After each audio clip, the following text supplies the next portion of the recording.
Brexit potentially 24 days away, a hard Brexit. Are Europe's banks ready?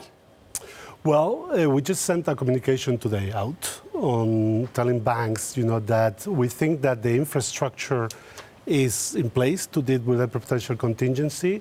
We think that authorizations are in place.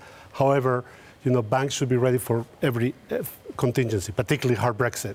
And we think that in terms of actual movement of people, staff, actual movement of data, and some exposures, it's a bit delayed. They're saying that they will be ready if they have to, but they don't want to move until they have to. Okay, so let's say it happens in 24 days' time, 1st of November. What is your big worry day one? Well, my big worry day one is that effectively we'll be able to open, banks will be able to open, and there will not be disruption in financial markets, particularly not just on wholesale markets, but also on payments. So I think that adequate contingency exists, and that this, as I said, the infrastructure is there, but we want to make sure that that infrastructure is effectively used and that staff and data gets moved adequately. So, Mr. Chairman, do you think that at least some of the shifts that we've seen in moving employees from city to city in preparation for this, do you think that enough has been done on that front so far? As I said, we've been seeing action. I think that's really good. I think that action hopefully will be enough for any possible contingencies on November 1st. But however, it has not been as much as we think it will be necessary in the medium term for an effective possible contingency of hard Brexit. So when you look at some of the other issues that have been going on, even outside of Brexit, and just this general idea of trying to sort of corral a bunch of different banking systems all onto the same page, all following the same rules, all following the same sort of, ethics of transparency, do you think that the European Banking Authority has made enough progress on that front just yet? Well, I think that we've made a lot of progress. Remember, the European Banking Authority has been in place for 10 years, since the midst of the financial crisis. I think the amount of progress that has been made in integrating European markets, in providing transparency, in providing information, and assuring financial stability has been large. Of course, you can never be complacent, and I think that we have new challenges coming forward and still a lot of progress to do, in parts of integration of the industry overall. Effective cross-border activities are still low, and as we move forward, we have challenges of technology and other issues that will be facing us in the future. Negative rates. Let's talk about negative rates. Something of a problem for European banks right now. Are negative rates emanating from central banks like the ECB destroying the European banking space? Well, I will not say they're destroying the European banking space because, of course, negative rates is part of the macro context in which they're operating, at the same time that we had a benign cycle up until now, and that has helped banks in terms of their provisions and their non-performing loans. So the balance sheet of the banks actually has been very strengthened over the last few years. But it is true that banks need to confront with the fact that the net interest income is low, profitability is low, and the cost-to-income ratio of European banks is not keeping up. So we think that banks need to effectively address this issue by cutting down their cost structure. And we're seeing that today, more news out of Deutsche Bank, potentially 18,000 jobs on the line. The cost is enormous at this point. Do you think the cost outweighs the benefit? Well, I think over the medium and long term, absolutely. I mean, we need to have an industry that, without doubt, is sustainable and can show that it has a sustainable business model within the context of financial stability.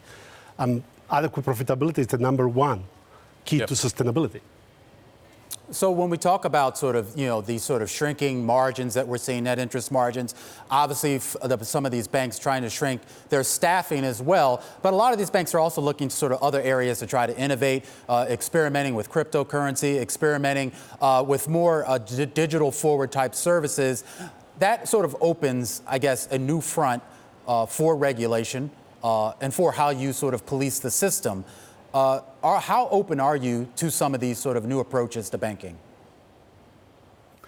Well, innovation, first of all, innovation is not new to the financial industry. The financial industry has been very good at incorporating different innovations. And this time, I think it should not be different.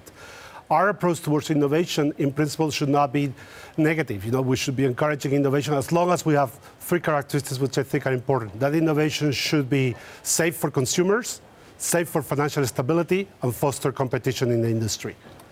So if it complies with those three characteristics, then we should be open to it and make sure that in our regulation and our activities, we apply two basic principles. We should be neutral in terms of our regulations towards what innovation should dominate the market, given that those three characteristics I just mentioned before are in place, and also neutral in which players are applying that innovation, whether it's incumbents, whether it's banks, new banks, or other financial firms who are not banks, do not follow banking models. With regards to Libra, the Facebook stable coin that's been proposed, has there been any significant discussions yet around that?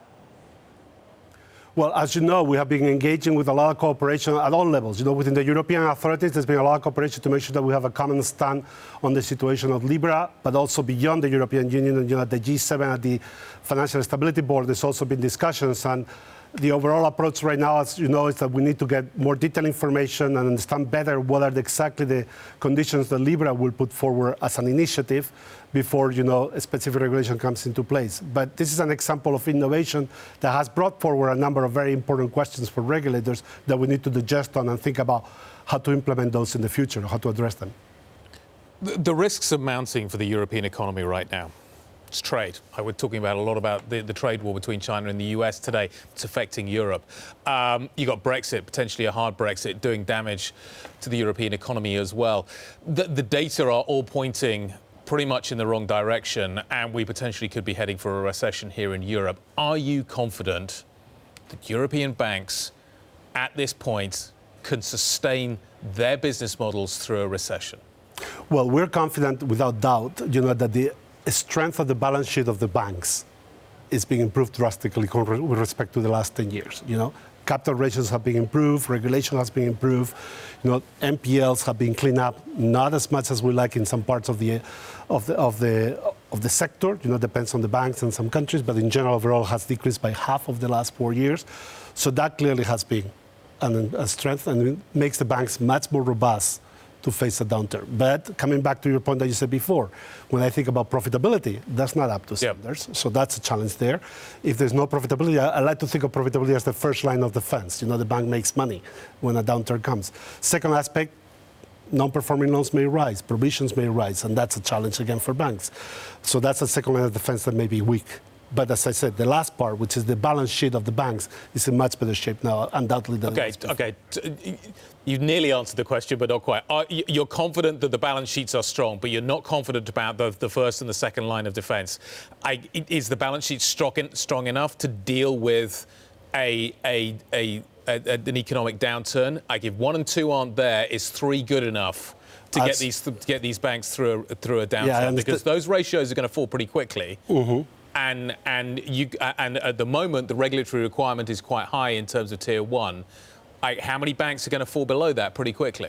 Well, that's why we have the stress test analysis, right? Yep. The stress test analysis. And over the last 2 exercises of our stress test, and we'll have another stress test in 2020 with a macro scenario that we're still developing, so I cannot give you details on that, But the stress tests have been helping us over the years, and what we have seen over the last 2-3 cycles of stress tests is that banks are robust on average in the European Union to support a downward trend scenario. Of course, we don't know what the recession will look like. We don't know the future. We have to live the future. But in terms of expectation, we say that we have a robust banking system to affront, a possible downturn.